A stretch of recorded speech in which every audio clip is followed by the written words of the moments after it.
Hey Eorzeans, I'm Lykiel Bravestone and welcome to another episode of Remnants of a Realm. In the previous episode we talked about Camp Revenant's toll, retainers and motion physics. Now in this one you've probably noticed that we're covering two locations. Let me explain. Based on feedback from you, the viewers, it seems that most of you are interested in the physical remnants as in locations and stuff that no longer exists in the game. That information, paired with the fact that we're running out of remnant features, has led to this restructuring. So from this episode on, we're gonna look at one location still in the game, one dungeon still in the game, and one feature no longer in the game. Yay! A lot of people also want me to go through the old skills and abilities in an episode, and I'm already working on that, so please look forward to it. Let's go! Let's start off with our location, Nanawa Mines. Nanawa Mines was a mine located in the area of Black Brush in the north of central Thanalan. It was owned and operated by Amagina and Sons Mineral Concern, and while it had several cave-ins and was more in use before, in 1.0 the surface deposits had been mostly depleted and they were open to the public. Nanawa Mines was a vast mine maze with lots of rooms and narrow corridors, covering quite a large area. So, what was Nanawa Mines' purpose in 1.0? Well, in 1.0, Nanawa Mines was primarily used for leaves. What a surprise. In 1.0, instead of actual dungeons, you can initiate a sort of dungeon leave quest, which was basically your average battle leave in a dungeon. These could be initiated by talking to the Nanawa Mines Battle Warden. There were also behests taking place in the dungeon as well.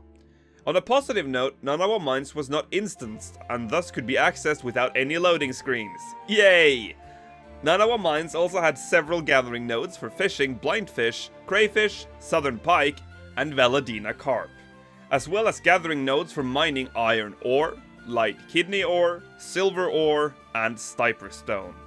In addition to the regular monsters spawning in Nanawa Mines, it was also the home of two notorious monsters, Bardi and Kukuroon Quickfingers. After the calamity in 2.0, Nanawa Mines continues to remain open.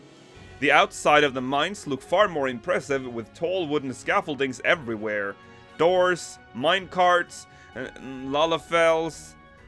It would seem the mines are open for business again though, and this area right here has popped up. A small mining village that I hadn't actually seen before I went to the Nanawa Mines for this episode. If you haven't checked it out yet, make sure you do. There's nothing of real interest here, but I thought it was a cute little area that really doesn't serve any purpose. Some of the NPCs talk too. I love it. The railway tracks you see crossing central Thanalan from the Ul'dah dispatch yard ends up inside Nanawa Mines, however entry into the mines through the train tunnel is prohibited. Sadly, despite this massive upgrade to the mines, they are not explorable. Instead, a zone divider appears at the entrance, instantly transporting you through the dungeon to the other end, in northern Thanalan. The only thing visible from the outside is a torch with a sign on it. A stark reminder about all the open world dungeons that existed in 1.0 that no longer exists in A Realm Reborn. For better or for worse, let me know in the comments. Now for the next few episodes we're going to look at the 4 instance dungeons that used to be in 1.0 that sadly made it over to 2.0.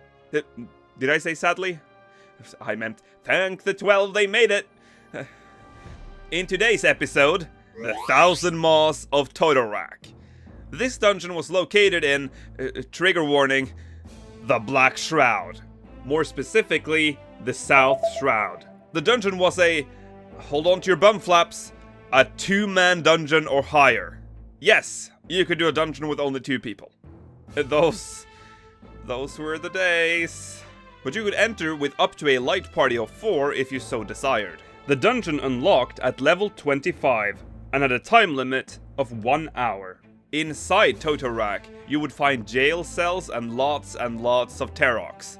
Doors are sealed and must be opened by finding photo cells hidden throughout the dungeon.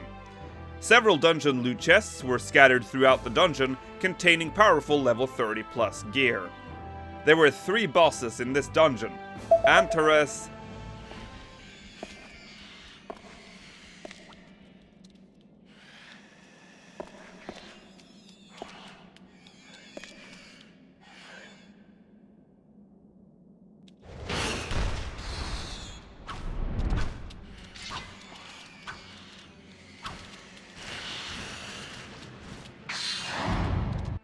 Sargus.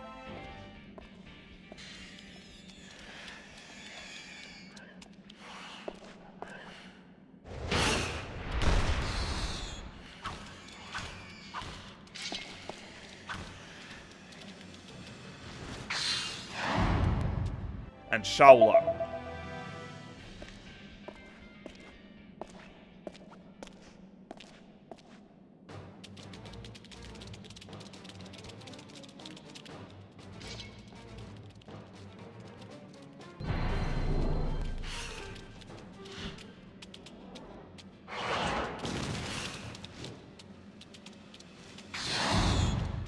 You could only defeat one boss per run, so you had to choose who you wanted to face as a party. So the dungeon was a giant maze with several optional routes to take. Upon defeating the boss of your choice, a dungeon clear chest will appear. And based on how you did in the dungeon, additional chests would appear at a maximum of 5.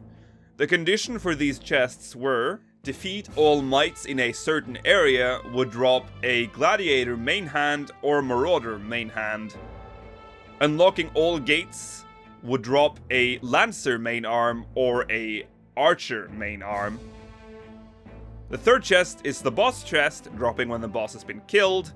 The fourth chest would drop if you cleared the dungeon in 25 minutes or less and would drop a thaumaturge main hand or a pugilist main hand.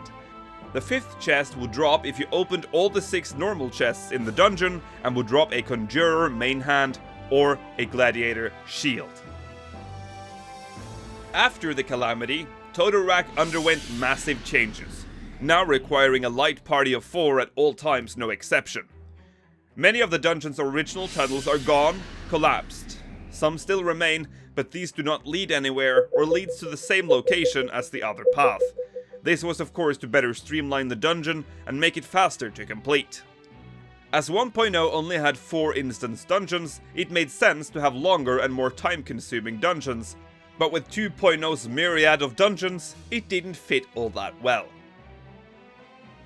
The dungeon arguably still keeps with the only one boss per run mantra to a degree, only serving you 2 Ochus to fight, each presenting you with a treasure coffer before reaching the final boss room.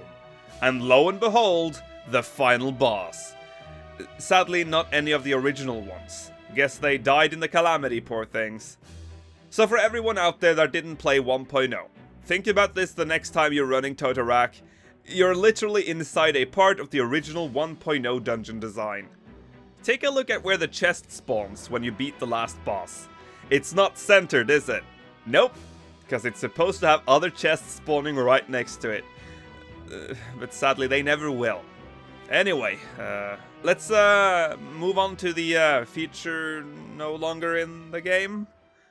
Butts! So, okay, this is a bit of an urban legend that may or may not be true, but I have put on my Sherlock Holmes hat and stuffed my pipe. Is that what you call it, by the way? Stuffing your pipe? Huh. Anyway, let's look at butts. When 2.0 launched, there was an uproar in the Final Fantasy XIV community. The butts! The butts were gone! Oh, the humanity! Where did they go? Let's take this Miqo'te lady here and recreate her in 2.0. Beautiful. Let's measure them up. Yup, there is definitely some extra bum here. But only just. Let's check the males then. Right. There is a discrepancy for sure. Let's take one last example here. Gobu butt. Ah, yes. Yes, indeed. There is less butt going on here. But why? There are possibly multiple answers to this, one of them being gear uniformity. Having bulging butts required the gear to be stretched over it. By chopping off the excess butt, the gear could flow perfectly on the front and back.